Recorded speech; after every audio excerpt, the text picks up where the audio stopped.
नमस्कार, मैं जसमीत कौर कक्षा 8वीं अ की छात्रा आज आप सभी के समक्ष वर्तमान परिवेश में स्वामी दयानंद जी की प्रासंगिकता के बारे में आपको बताने जा रही हूँ।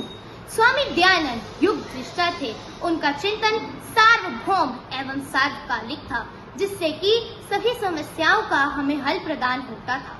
स्वामी दयानंद जी का जब अवतरण हुआ तो हमारा देश बहुत सी कुरीतियों से ग्रस्त था, जैसे अंधविश्वास, सती प्रथा, बाल विवाह आदि, और हम लोग अंग्रेजों के अधीन भी थे।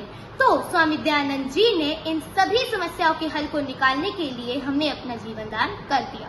वर्तमान समय में अभी भी हमारा देश ऐसी बहुत सी कुरीतियों से ग्रस्त है, जैसे अंधविश्वास, जातिवाद, बेरोजगारी, भ्रष्टाचार, प्रदूषण आदि। इन सभी कुरीतियों ने एक विकराल रूप धारण कर लिया है और हम इन सभी समस्याओं के हल को निकालने के लिए बहुत चिंतित हैं। लेकिन अगर ऐसा होता कि हमारे देश के राजकर्ताओं ने पहले ही स्वामी दयानंद जी के चिंतन को समझा होता, तो आज उसकी सहायता से इन सभी समस्याओं का हल निकला आसान होता।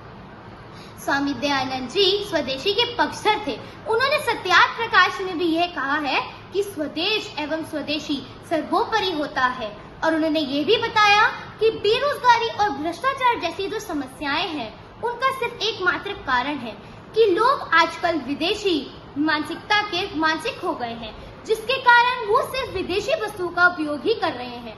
लेकिन अगर हमारे स्वदेश का स्वाभिमान होता तो हम अपने स्वदेश के प्रति समर्पण की भावना से कभी भी विदेशी वस्तुओं का इस्तेमाल नहीं करते, जिससे बेरोजगारी और भ्रष्टाचार जैसी समस्याओं को नष्ट करना आसान होता। सभी लोगों का उपकार करना स्वामी जी अपने जीवन का उद्देश्य मानते थे, जिसके लिए शारीरिक, मानसिक, आत्मिक एवं बौद्धिक उन्नति की आवश्यकता थी। लेकिन आजकल के युवा में न शारीरिक, न मानसिक, न आत्मिक, न बौद्धिक उन्नति है, और वे इन सभी उन्नतियों से दुर्बल हैं। और इसके कारण आजकल के समय को देखते हुए स्वामी दयानंद जी के अनुसार योग साधना एवं आहार की शुद्धता की आवश्यकता है।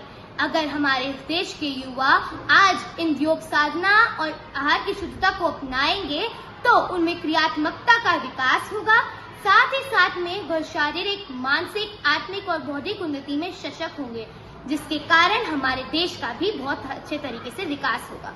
स्वामी दयानंद न केवल एक राष्ट्र या एक समाज की शांति चाहते थे, बल्कि वह विश्व शांति को चाहते थे, जिसके कारण उन्होंने आत्मिक शक्ति पे अपने जीवन में बहुत बल दिया।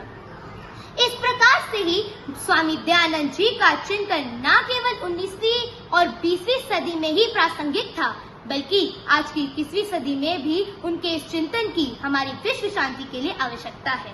धन्यवाद।